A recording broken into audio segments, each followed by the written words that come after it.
তরঙ্গ physics academy, learn physics with Joy. আসসালামু আলাইকুম প্রিয় শিক্ষার্থীরা, আমি মোহাম্মদ শওকত হোসেন। তরঙ্গ ফিজিক্স একাডেমির পক্ষ থেকে আবারও তোমাদের সকলকে শুভেচ্ছা জানিয়ে আজকে ভৌতজগৎ ও পরিমাপ অধ্যায়ের দ্বিতীয় ক্লাস শুরু করলাম। শিক্ষার্থীরা, আজকের ক্লাসে প্রথমে আমরা বিভিন্ন ভর্তি পরীক্ষা ও বোর্ড পরীক্ষায় আসা কিছু জ্ঞানমূলক এমসিকিউ আলোচনা করব। বিনা প্রমাণে কোনো কিছুকে মেনে নেওয়া, সঠিক অপশন স্বীকার্য। সূর্যকেন্দ্রিক সৌরজগতের সর্বপ্রথম ধারণা প্রদান করেন, সঠিক অপশন কোপার্নিকাস। কোন বিজ্ঞানী কোয়ান্টাম তত্ত্ব প্রদান করেন বা কোয়ান্টাম তত্ত্বের ধারণাকে সম্প্রসারিত করেন? সঠিক অপশন বিজ্ঞানী মাক্স প্লাঙ্ক। আলোকবর্ষ কিসের একক? সঠিক অপশন দূরত্বের একক। এরকমভাবে 4টি অপশন দেওয়া থাকবে। নিচে কোনটি মৌলিক রাশি নয়? তো পদার্থবিজ্ঞানের 7টি মৌলিক রাশি পাইছি। 7টি মৌলিক রাশি ব্যতীত যত রাশি আছে সবগুলো লব্ধ রাশি। তো 7টি মৌলিক রাশি তোমরা ভালো করে মুখস্থ করবা। অনুরূপ আরেকটা প্রশ্ন দেওয়া থাকবে, 4টি অপশন দেওয়া থাকবে। এই কোনটি স্কেলার রাশি বা কোনটি স্কেলার রাশি নয়? কোনটি ভেক্টর রাশি বা কোনটি ভেক্টর রাশি নয়? দয়া করে তোমরা একটা কাজ করবা। আমরা পদার্থবিজ্ঞানে যতগুলো রাশি ব্যবহার করি, যে রাশিগুলো ভেক্টর রাশি তার একটা আলাদা লিস্ট করবা, আর যে রাশিগুলো স্কেলার রাশি তারও একটা আলাদা লিস্ট করবা। তাহলে এই প্রশ্নের উত্তর আমরা অতি সহজে দিতে পারবো। কোনো কিছু ব্যাখ্যার জন্য যে আনুষ্ঠানিক চিন্তাধারা তাকে কি বলে? সঠিক অপশন অনুকল্প। যেসব অনুকল্প সূত্র দ্বারা প্রমাণিত তাদেরকে কি বলে? সঠিক অপশন হবে তত্ত্ব। এরপর আছে 1 মাইল ও কিলোমিটার মধ্যে পার্থক্য। 1 মাইল ইকুয়াল আমরা পাই 1609 মিটার। 1 কিলোমিটার আমরা পাবো 1000 মিটার। এখানে পার্থক্য আসবে 609 মিটার। এখন আমরা আলোকবর্ষ আলোচনা করব। তো বেগ কাকে বলে? বস্তুর নির্দিষ্ট দিকে 1 সেকেন্ড যে পরিমাণ দূরত্ব অতিক্রম করে তাকে বেগ বলে। তো আলো 1 সেকেন্ডে যে দূরত্ব অতিক্রম করে তাকে আলোর বেগ বলে। আলোর বেগের মান আমরা পাই c = 3 গুণন 10⁸ ms ইনভার্স 1। অর্থাৎ আলো 1 সেকেন্ডে 3 গুণন 10⁸ মিটার দূরত্ব অতিক্রম করে। আলোকরশ্মি মোট 1 বছরে যে পরিমাণ দূরত্ব অতিক্রম করবে সেই দূরত্বটাকে 1 আলোকবর্ষ বা 1 লাইট ইয়ার বলে। তো 1 ইয়ার সমান পাবো আমরা 365 গুণন 24 গুণন 60 গুণন 60 এত সেকেন্ড। তো এত সেকেন্ডে আলোকরশ্মি মোট যে পরিমাণ দূরত্ব অতিক্রম করবে সেই দূরত্ব দেখো 1 লাইট ইয়ার বা 1 আলোকবর্ষ। 1 লাইট ইয়ার ইকুয়াল পাবো আমি 365 গুণন 24 গুণন 60 গুণন 60 গুণন এত মিটার। এর রেজাল্ট আসবে 9.46 গুণন 10⁻15 এত মিটার। যদি কিলোমিটার আমরা প্রকাশ করি তাহলে কিলো সূচককে 10⁻3 দ্বারা ভাগ করলে এই মানটা আমরা কিলোমিটার পাবো। তখন মানটা আসবে 9.46 গুণন 10⁻12 এত কিলোমিটার। এখানে আমরা 10-এর 2টা সূচক পাইছি, একটা 10⁻15, একটা 10⁻12। তো 10-এর সূচকের বা রাশির এককের বর্ণমানকে গুণিতক বলে। এই দুটি গুণিতকের নাম কি? পারমাণবিক ভর একক বা atomic mass unit. 1 AMU equal আমরা পাই 1.66 গুণন 10⁻24 গ্রাম বা 1.66 গুণন 10⁻27 কেজি। এই মানটা গ্রহণ করা হয়েছে কার্বনের 3টি আইসোটোপ আছে। আইসোটোপ কিন্তু হলো C12, C13, C14। তো এর মধ্যে যে আইসোটোপের ভর সংখ্যা 12, সেই আইসোটোপের একটি পরমাণু ভরকে 12 দ্বারা ভাগ করলে যে মানটা পাইছি সেই মানটাকে আমরা 1 AMU ধরছি। অর্থাৎ এখানে আমরা পাবো 1 AMU = C12 এর একটি পরমাণুর ভর ডিভাইডেড 12। এই মানটা আমরা কত পাইছি? এই মানটা আমরা এত পাইছি। পরবর্তীতে অন্যান্য মৌলের পরমাণুর আমরা প্রকৃত ভর নির্ণয় করব না, এর আপেক্ষিক ভর নির্ণয় করব। এর আপেক্ষিক ভরটা কি? যে কোনো মৌলের একটি পরমাণু ভরকে এই ভর দ্বারা ভাগ করলে যে মানটা পাবো সেটাই হচ্ছে ওই মৌলের আপেক্ষিক পারমাণবিক ভর নির্দেশ করে। তো পরিমাপের পদ্ধতি কয়টা আছে জানো? পরিমাপের পদ্ধতি আছে তিনটি: সিজিএস পদ্ধতি, এপিএস পদ্ধতি, এমকেএস পদ্ধতি। তোমাদের আমি প্রথমে বলছি পদার্থবিজ্ঞানের রাজত্ব তিনটি মৌলিক রাশি।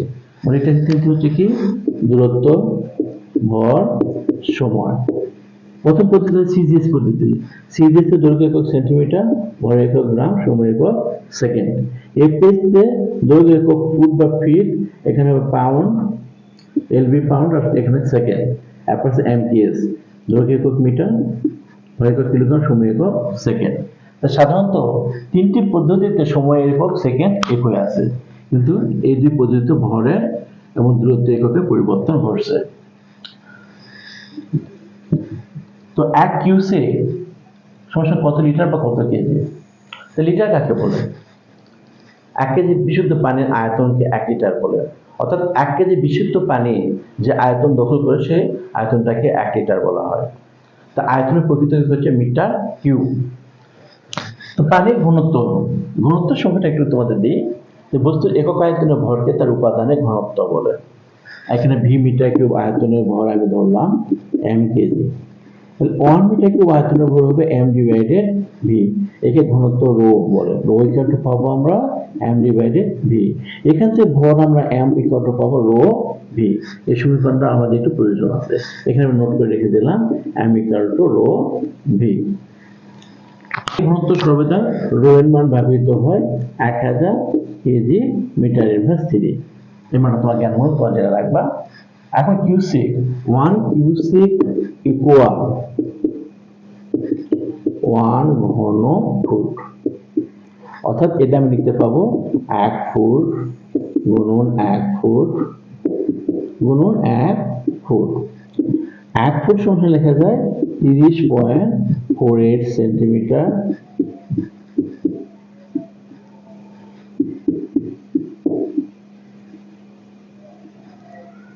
তো সেন্টিমিটারকে মিটার করলে কি পাবো স্যার? 0.3048 মিটার গুণন 0.3048 মিটার।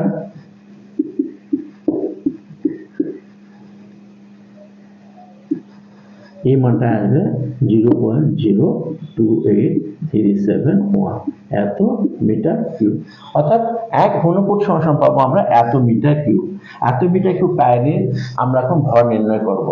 এখানে আমরা আয়তনের মান পাইছি, অতএব এম ইকুয়াল টু হবে রো ভি। রো এর মান আমাদের 1000 আর ভি এর মান পাইছি আমরা 0.028317। এটার মান হবে 28.317 এত কেজি বা এত লিটার। তখন আমরা বিখ্যাত ভর শক্তি সমীকরণ আলোচনা করব।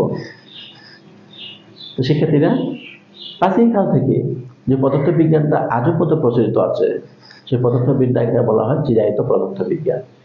চিরায়ত পদার্থবিজ্ঞান তার টোটাল পদার্থবিজ্ঞানের জনক ধরা হয় আমাদের আপেল বাবাকে, সরি আইজাক নিউটনকে। আর আধুনিক পদার্থবিজ্ঞানের জনক ধরা হয় আলবার্ট আইনস্টাইনকে। শক্তি কাকে বলে? কাজ করার সামর্থ্যকে শক্তি বলে। শক্তির বিভিন্ন রূপ আছে: শব্দ শক্তি, আলো শক্তি, যান্ত্রিক শক্তি, চুম্বক শক্তি। চিরায়ত পদার্থবিজ্ঞান মোতাবেক যান্ত্রিক শক্তিকে আমরা দুই ভাগে ভাগ করছি, বা যান্ত্রিক শক্তি দুইটি সমীকরণ আছে। একটা স্মৃতিশক্তি, স্মৃতিশক্তিকে বিভব শক্তিও বলে, সেটার সমীকরণ পাই পি ইকুয়াল টু আমরা এম জি এইচ। আর গতিশক্তি কে ইকুয়াল টু পাই আমরা হাফ এম ভি স্কয়ার। কিন্তু বিজ্ঞানী আইনস্টাইনের মধ্যে আধুনিক ভর শক্তির সমীকরণ আমরা পাই এখানে ইউ কা এম সি স্কয়ার। এখানে এম হচ্ছে প্রাপ্ত শক্তি, এখানে ই প্রাপ্ত শক্তি, এম বস্তুর ভর, সি হচ্ছে আলোর বেগ। এখান থেকে দেখা যায় যে ক্ষুদ্র ভরে একটা বস্তু যদি আলোর বেগে বা বৃহৎ বেগে গতিশীল থাকে, সেখান থেকে আমরা বৃহৎ একটা বা বিশাল একটা শক্তি পেয়ে থাকি। এই ফর্মুলা বা এই সূত্র ব্যবহার করে বর্তমানে সারা পৃথিবীতে পারমাণবিক বিদ্যুৎ কেন্দ্র থেকে আমরা বিদ্যুৎ উৎপন্ন করি। আর পৃথিবীতে ধ্বংসযজ্ঞ চলার জন্য তো বিভিন্ন রাষ্ট্র পারমাণবিক বোমা তৈরি করে। এখান থেকে একটা ক্যাটাগরি কিছু প্রশ্ন দেওয়া থাকে, সেই প্রশ্নটা আমরা দেখব। এখানে একটা ভরের মান দেওয়া থাকবে। ভরের মানে 1 গ্রামও হতে পারে, 1 কেজি হতে পারে, এনারা যে কোনো মান হতে পারে। এই মানে সমতুল্য শক্তি প্রকাশ করতে হবে। আমরা ধরে নিলাম এখানে এম দেওয়া আছে, এম ইকুয়াল টু 1 গ্রাম। 1 গ্রামের সমতুল্য শক্তি প্রকাশ করো। আমরা পাবো 1 গুণন tan ইনভার্স 3 কেজি। এখানে তাহলে সি আমরা কি জানি, 3 গুণন tan to the power 8 ms inverse 1। তাহলে এখানে শক্তির পরিমাণ হবে ইকুয়াল mc স্কয়ার। m এর মান পাবো 1 গুণন tan ইনভার্স 3, c এর মান পাইছে 3 গুণন tan টু দি পাওয়ার 8 তারপর স্কয়ার। মানটা কোথায় আসবে স্যার? তাহলে এখানে হবে 3 3 9 গুণন 10 টু দি পাওয়ার 13 এত জুল আসবে। এখানে 8 শুরু, ওখান থেকে 3 বাদ দিলাম 13। তো এখান থেকে প্রশ্নটাকে আরেকটু সম্প্রসারিত করে দেওয়া থাকে যে 1 গ্রাম ভরের সমতুল্য শক্তিকে ইলেকট্রন ভোল্টে প্রকাশ করো। ইলেকট্রন ভোল্ট কি? সচরাচর শক্তির একক আমরা ব্যবহার করি জুল। শক্তির একক জুলকে ইলেকট্রনের চার্জ দ্বারা ভাগ করলে যে একক পাওয়া যায় সেই এককটাকে ইলেকট্রন ভোল্ট বলে। তো এখানে আমরা পাইছি ইকুয়াল 9 গুণন 10 টু দি পাওয়ার 13 এত জুল। 9 গুণন 10 টু দি পাওয়ার 13 কে ইলেকট্রনের চার্জ 1.6 গুণন tan ইনভার্স 19 দ্বারা ভাগ করলে এই এককটাকে বলা হয় ইলেকট্রন ভোল্ট। এখানে আমি পাবো 5.625 গুণন 10 টু দি পাওয়ার এই 19 যদি উপরে যায় এখান থেকে কত হবে তাহলে 32 এত ইলেকট্রন ভোল্ট। যদি আমাকে এককটাকে কিলো ইলেকট্রন ভোল্টে প্রকাশ করতে বলে, তো কিলো যদি আমরা কত ব্যবহার করি 10 টু দি পাওয়ার 3, তখন এখানে আমি 10 টু দি পাওয়ার 3 দ্বারা ভাগ করবো, করলে এখানে পাবো কিলো ইলেকট্রন ভোল্ট।